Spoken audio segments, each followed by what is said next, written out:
Hello friend, स्वागत है आपका हमारे यूट्यूब चैनल कुमार सॉफ्टवेयर पे। ये मेरा एचटीएमएल से रिलेटेड 22 ट्यूटोरियल्स है। इस ट्यूटोरियल्स में हम लोग फॉर्म टैग का लेक्चर 3 देखने वाले हैं। तो आइए देखते हैं कि फॉर्म टैग का 3 लेक्चर में हम लोग क्या देखने वाले हैं, वो मैं आपको बता देता हूँ। तो इस लेक्चर में बेसिकली हम लोग ये यहाँ से देखने वाले हैं।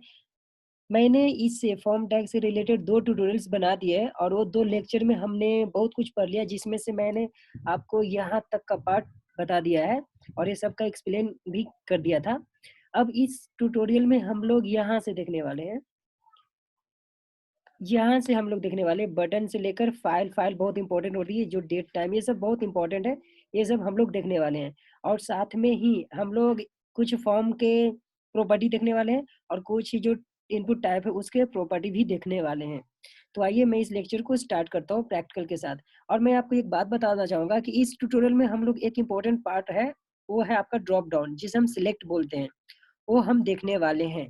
जैसे आप कोई भी एप्लीकेशन बनाते हो तो उस एप्लीकेशन में आप एक ड्रॉप डाउन बनाते हो, तो वो भी हम लोग इसमें कवर करने वाले हैं। तो सबसे पहले मैं आपको एक ड्रॉप डाउन से ही कवर करके दिखाता हूँ। तो आइए हम लोग इसको प्रैक्टिकली देख लेते हैं और उसी टाइम में मैं आप लोग को इसका एक्सप्लेन भी कर दूँगा। तो मैंने अपना टूल्स ओपन किया। ये मेरा पिछले लेक्चर का ट्यूटोरियल्स था। पिछले मतलब कि लेक्चर में मैंने ये सब आप लोग को बताया था कि यहाँ तक मैंने बता दिया था आपको, जो आपने ये चेक बॉक्स ये सब यूज़ किया था, वहाँ तक बताया था। अब इस ट्यूटोरियल में हम लोग स्टार्ट करते हैं ड्रॉप डाउन से, जिसको हम सेलेक्ट बोलते हैं। क्लियर है? तो मैं यहाँ इसको यहाँ से स्टार्ट करना चाहूँगा। यहाँ से मैं इसको स्टार्ट करता हूँ, ठीक है? इसको मैं यहाँ से स्टार्ट करता हूँ। अब देखो यहाँ पर मैं क्या करूँगा कि आपको सबसे पहले अगर आपको ड्रॉप डाउन बनानी है तो सबसे पहले एक सिलेक्ट टैग होता है, वो टैग लेना पड़ता है। तो आप लिखो सिलेक्ट, सिलेक्ट लिखा और इस सिलेक्ट को आपको क्लोज भी करनी है, ठीक है? मैंने इस सिलेक्ट को क्लोज कर दिया और हम लोग जो भी जैसे ही देखो मैंने सिलेक्ट लिखा, ये मेरा सिलेक्ट आ चुका है, देखो ये। अब इसके अंदर में वैल्यू लेनी है। अब देखो कैसे लेते हैं। ये सिलेक्ट मेरा हो चुका है। अभी सिलेक्ट के अंदर में ही मुझे लिखनी है कोड, ठीक है? तो सिलेक्ट के अंदर में एक इसका सब टैग होता है, उस टैग का नेम है ऑप्शन। आप ऑप्शन लिखोगे ऐसा। आपको ध्यान क्या देनी है कि सबसे पहले सिलेक्ट टैग लिखनी है। इस सिलेक्ट टैग के अंदर में इसका सब टैग होता है ऑप्शन और इस ऑप्शन को आपको क्लोज करनी है। चलो मैंने ऑप्शन को क्लोज कर दिया। अब ध्यान देनी है, इस ऑप्शन के अंदर में आपको क्या लिखनी है, वैल्यू लिखना। आप वैल्यू लिखेंगे। मैंने वैल्यू लिख दिया। अब वैल्यू मान के चलो कि मैं स्टेट का कुछ ड्रॉप डाउन बनाना चाहता हूँ, कुछ स्टेट स्टेट लेता हूँ। तो यहाँ पर मैं ले लेता हूँ कि यहाँ पर मैं स्टार्ट करता हूँ पुणे और यहाँ भी आप पुणे लिख दो इसके अंदर में। इससे क्या होगा कि आपको यहाँ पर कंसोल पे दिखेगा, जो ब्राउजर पे दिखाना आप चाहते हो वो दिखेगा। ये तो वैल्यू आपको गेट करनी है, जो कि मैं जावा के थ्रू कैसे गेट करते हो मैं लास्ट में बताऊंगा, क्योंकि ये आपका एचटीएमएल का पार्ट नहीं है। फिर भी मैं बता दूंगा। तो अभी जान लो कि अगर डिस्प्ले करनी तो यहाँ पर मैं पुणे लिख दिया, ठीक है? देखो यहाँ पर बाय डिफॉल्ट पुणे आ चुका है। अब ऐसे ही इसको मैं कॉपी कर लेता हूँ और 3-4 बार इसको पेस्ट कर देता हूँ, ठीक है? अभी मैं 5 ही कंट्री का लेता हूँ। मैंने यहाँ पर पटना कर दिया। यहाँ भी आप पटना कर दो। यहाँ पर आप क्या करोगे, ये मैं सिटी का नेम ले रहा हूँ। ये जो भी मेरा है सिटी है, यहाँ पर मैं मुंबई कर दो और यहाँ भी आप मुंबई कर दो। ये इंडिया का सिटी है। यहाँ पर मैंने दिल्ली कर दिया, जो अपना कैपिटल है।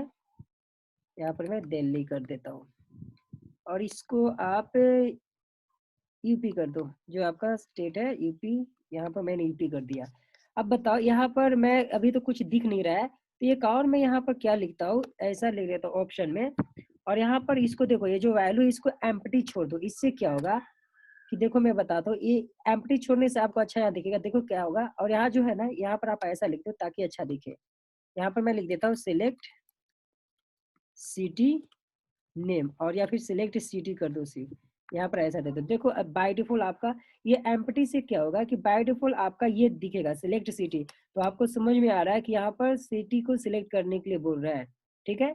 अगर आपको यहाँ पर और अच्छा लिखनी है तो आप यहाँ पर जो सिलेक्ट है यहाँ पर आप ऐसा लिख सकते हो सिटी नेम, ठीक है? तो देखो आपका ऐसा दिखेगा यहाँ पर सिटी नेम ऐसा। क्लियर है? अब ये मेरा ड्रॉप डाउन बन चुका है। अब जैसे देखो यहाँ पर मैं क्लिक करता हूँ, मेरा ड्रॉप डाउन आ चुका है यहाँ पर। अब जो सिटी को आप सिलेक्ट करना चाहते हो वो सिलेक्ट हो जाएगा। मैंने पटना को सिलेक्ट किया, पटना सिलेक्ट हो गया। और ये पटना, ये जो है पटना, ये पटना इस वैल्यू के थ्रू आपका गेट हो जाएगा डेटाबेस में, या फिर आप जावा से बैकएंड का काम करना चाहते हो। क्लियर है? आई होप कि आपको ड्रॉप डाउन बनाने आ चुका होगा। तो आपको ध्यान क्या रखनी है, अगर आपको ड्रॉप डाउन बनानी है तो सबसे पहले आपको सिलेक्ट बटन लेनी होती है, ये सिलेक्ट। इस सिलेक्ट को क्लोज करो, उसके अंदर में ऑप्शन लेना होता है, उसके अंदर में आप वैल्यू लिखोगे और ये सब लिखना है आपको, ठीक है? तो जिसको मैं ब्रेक लगा देता हूँ ताकि आपको अच्छे से ये दिखेगा, ठीक है? यहाँ पर मैं 2 बार ब्रेक लगा देता हूँ, एक बार लगाया, एक और लगा दो ताकि आपको वहाँ पर स्पेस मिल जाएगा। देखो ये मेरा नीचे आ गया, ठीक है? आई होप कि आपको ये पॉइंट समझ में आ चुका है कि हम सिलेक्ट कैसे यूज करते हैं। ये था आपका ड्रॉप डाउन, आपको ऐसे ड्रॉप डाउन यूज करनी है। तो अगर आपको लिखना है तो आप इसे लिख दो। अब हम लोग देखते हैं कि इसमें मैं अभी आप लोग को कुछ प्रॉपर्टी बताने जा रहा हूँ जो कि आपका वैलिडेशन में बहुत इंपॉर्टेंट होता है, वैलिडेशन में यूज होता है। तो देखो जो भी मैंने ये टाइप बताया अभी आपको, जैसे आपका इनपुट टाइप नेम बताया, तो नेम का एक प्रॉपर्टी होता है, जैसे नेम पासवर्ड सभी में मेरा एक प्रॉपर्टी क्या होता है, उस प्रॉपर्टी का नेम है रिक्वायर्ड। अब रिक्वायर्ड प्रॉपर्टी का यूज क्या है मैं ये बता देता हूँ यहाँ पे। देखो रिक्वायर्ड का यूज क्या है कि मान लो कि अभी आपका, देखो आपने नेम कुछ नहीं पास किया और मैंने पासवर्ड पास किया, ठीक है? ईमेल आईडी पास किया, ईमेल आईडी मान लो कि gk@gmail.com पास किया, और ये सब सिलेक्ट करके पास करता हूँ मैं। और जैसे रजिस्टर पे क्लिक करता हूँ मेरा आउटपुट आ गया दूसरे पेज पे, ठीक है? मतलब कि दूसरे पेज पे चला गया और यहाँ पर आपका आउटपुट भी आ जाएगा। लेकिन यहाँ तो कोई मतलब नहीं हुआ क्योंकि आपने यहाँ पर तो आपने एम्प्टी नेम छोड़ा था, आपने नेम तो फिल ही नहीं किया। यहाँ पर आपने ये नेम फिल नहीं किया। तो मैं क्या चाहता हूँ कि जितने भी है आपका जो बॉक्स है सब पे मैं वैलिडेशन करना चाहता हूँ। तो HTML वैलिडेशन के लिए इसका खुद का एक प्रॉपर्टी है, बाय डिफॉल्ट इनबिल्ट प्रॉपर्टी है, उसका नेम है रिक्वायर्ड।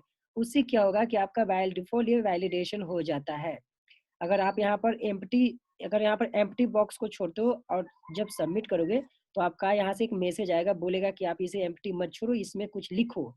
तो यहाँ पर मैं रिक्वायर्ड, देखो जैसे मैं यहाँ पर रिक्वायर्ड लिखता हूँ, देखो ये चीज जैसे मैंने रिक्वायर्ड लिखा, अब देखो अब इसको सेव किया, अब यहाँ पर दिखाता हूँ। अब देखो ये मेरा एम्प्टी है, ये सब मैं भर देता हूँ, ये सब फिल कर देता हूँ मैं gk@gmail.com, और ये सब मैं फिल किया। अब रजिस्टर पर क्लिक करूंगा, देखो क्या मैसेज आता है। देखो यहाँ पर बोल रहा है please fill in this field, मतलब कि ये मेरा वैलिडेशन है। ये वैलिडेशन इन बिल्ड में मुझे HTML में मिलता है। और ये फैसिलिटी कब यूज होता है, जब आप रिक्वायर्ड यहाँ पर लिखोगे तभी ये फैसिलिटी आपका काम करेगा। तो ये आपका इनबिल्ड प्रॉपर्टी है जिसका यूज हम लोग वैलिडेशन के लिए करते हैं। तो ये आप सभी पे लगा सकते हो। जैसे मान लो कि आप पासवर्ड डालना चाहते हो तो पासवर्ड भी एम्प्टी कोई ना छोड़े। अगर आप जीमेल आईडी डालना चाहते हो तो जीमेल आईडी भी आपका कोई एम्प्टी न छोड़े। तो अगर कोई भी बॉक्स आपका एम्प्टी रहेगा तो वहाँ पर मैसेज आएगा, तो उस सभी बॉक्स पे आप रिक्वायर्ड लगा दो। मान लो यहाँ पर मैं पासवर्ड पे भी लगा देता हूँ और ऐसे ही मैं ईमेल पे भी लगा देता हूँ, ठीक है? ये सब पे मैंने लगा दिया। अब देखो मैं चेक करके बता देता हूँ। जैसे मान लो कि इसको मैंने फिल कर दिया, मैंने नेम तो लिख दिया, मैंने यहाँ पे पासवर्ड भी लिख दिया। अगर मैं ईमेल आईडी नहीं फिल करता हूँ, देखो क्या मैसेज आता है। देखो यहाँ पर मैसेज आ रहा है please fill in this field. I hope आप लोग को ये पॉइंट समझ में आ चुका होगा कि रिक्वायर्ड का यूज क्या है। तो रिक्वायर्ड बेसिकली यूज होता है वैलिडेशन के लिए, ये इनबिल्ड प्रॉपर्टी है आपका जो कि HTML में वैलिडेशन के लिए यूज होता है। अब हम लोग नेक्स्ट देखते हैं। अब हम लोग देखते हैं कि यहाँ पे नेक्स्ट टाइप देखते हैं। मेरा नेक्स्ट टाइप है फाइल। ये फाइल जो है ये बहुत ही इंपॉर्टेंट है, इसे आप केयरफुल पढ़ना, फाइल बहुत इंपॉर्टेंट है। तो यहाँ पर मैं ले लूंगा, तो इसको पहले मैं ब्रेक कर देता हूँ ताकि आपको अच्छा लगेगा, है ना? यहाँ से मैं इसको ब्रेक के अंदर में लिखता हूँ, ठीक है? और इसी को भी मैं कॉपी कर देता हूँ अब इसके अंदर में, ठीक है? इसके अंदर में मैं लिखने जा रहा हूँ, ध्यान देना। अब यहाँ पर मैं एक लूंगा इनपुट टाइप। इनपुट टाइप लिया, इनपुट टाइप लिया। अब इनपुट टाइप में मैं क्या लूंगा, मैं यहाँ पर लेता हूँ फाइल। फाइल आपका इनबिल्ट प्रॉपर्टी है, देखो फाइल लिखा। अब मैंने इसको नेम मैंने दे दिया, मैंने नेम दे दिया। चलो मैं फाइल ही दे देता हूँ नेम, आपको जो देना है दे सकते हो नेम यहाँ पर, क्योंकि इसी नेम से आपको गेट करनी है।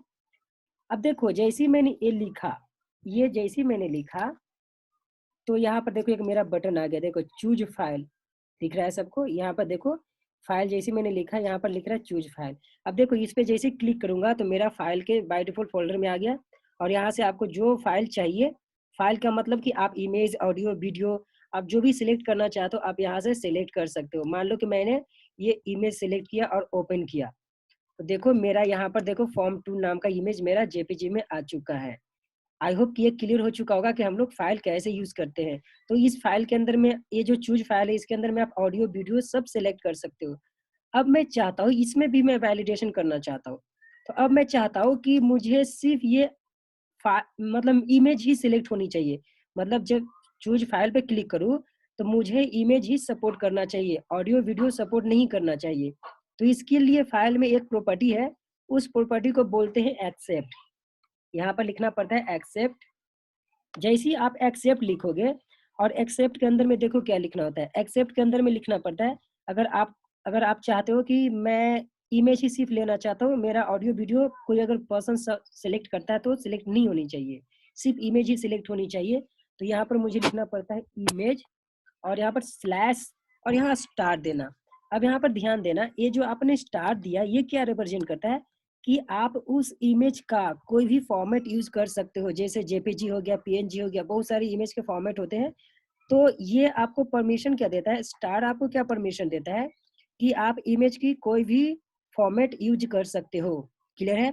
लेकिन अगर आपको चाहिए कि मुझे इमेज का सिर्फ जेपीजी ही फॉर्मेट यूज करनी है, तो यहाँ पर स्टार की जगह पर आपको क्या लिखनी है, यहाँ पर डॉट जेपीजी लिखनी है। तो जैसे आप डॉट जेपीजी लिखोगे तो आप सिर्फ जेपीजी फॉर्मेट का इमेज ही सिलेक्ट कर सकते हो। समझ में आ रही है? जब आप चूज करके जाओगे तो अगर आपका ये जेपीजी है तो ये सिलेक्ट होगा, अगर एचटीएमएल है एचटीएमएल नहीं होगा। देखो ये तो हो गया। यहाँ पर ये भी, ये आपका इमेज जो था ये जेपीजी में ही था, ये सिर्फ नेम मैंने दिया था। अगर आपको दूसरा मैं सिलेक्ट करके दिखाता हूँ, जैसे मैंने इसके अंदर में किया, देखो इसके अंदर में नहीं जा रहा है। क्यों नहीं जा रहा है? क्योंकि इसके अंदर में वीडियो है, तो ये आपका सिलेक्ट नहीं होगा। समझ में आ रही है आपको पॉइंट? अब जैसे देखो अगर आपको वीडियो सिलेक्ट करनी है तो यहाँ पर आपको क्या लिखना है, यहाँ पर लिखनी है वीडियो, आपको वीडियो लिखनी है। अब जैसे ही आप वीडियो यूज करोगे तो आप वीडियो वीडियो ही सिलेक्ट कर सकते हो। अगर आपने यहाँ पर लिख दिया स्टार, मतलब कि इस वीडियो का कोई भी फॉर्मेट यूज कर सकते हो, जैसे MP4 हो गया, बहुत सारे वीडियो का फॉर्मेट होती है ना, वैप हो गया, ये सब फॉर्मेट सेलेक्ट कर सकते हो बाय डिफॉल्ट। इसको मैं दिखा देता हूँ आपको।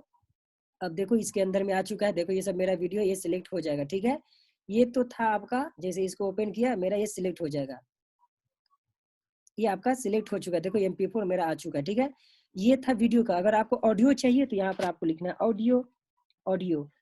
तो ये ऑडियो का सभी फॉर्मेट सपोर्ट करेगा। अगर आपको चाहिए कि ऑडियो का सिर्फ मेरा MP3 सपोर्ट करना चाहिए, तो ये स्टार की जगह पर आपको लिखनी है डॉट MP3। तो यहाँ पर आप सिर्फ ऑडियो का MP3 ही सपोर्ट कर सकते हो। आई होप कि ये ट्यूटोरियल आप लोग को समझ में आ चुका होगा। अब हम लोग नेक्स्ट ट्यूटोरियल्स में ये सब देखने वाले हैं, ये भी बहुत आपका इम्पोर्टेंट है, क्योंकि अगर इसी ट्यूटोरियल में मैंने बताया तो आपका लेक्चर बहुत लंबा हो जाएगा और आपको समझ में भी नहीं समझ में आएगा, लेकिन लंबा लेक्चर हो जाएगा तो आप लोग सोचोगे कि ज्यादा लंबा लेक्चर। ये सब हम लोग देखने वाले हैं, डेट, टाइम, वीक, मंथ, की, नंबर, ये सब कैसे यूज करते हैं, बटन, ये सब कैसे यूज करते हैं, ये हम लोग देखने वाले हैं। तो अभी तक मैंने जो भी बताया आपको समझ में आ चुका होगा।